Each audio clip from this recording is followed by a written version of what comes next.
guys, this is morning Sunday, April 5. It's windy and cloudy.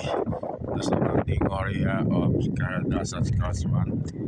So still working even bad weather or cold weather. So this is the challenge of this if you're working in oil field in hard banding. So this is it. Never say die. Okay, so this is the cloudy weather and windy plus cold. So I'm waiting my partner in hard banding. So let's see. So subscribe and click the notification bell for upcoming updated latest weather update in Canada. Windy, cloudy, and it's too cold.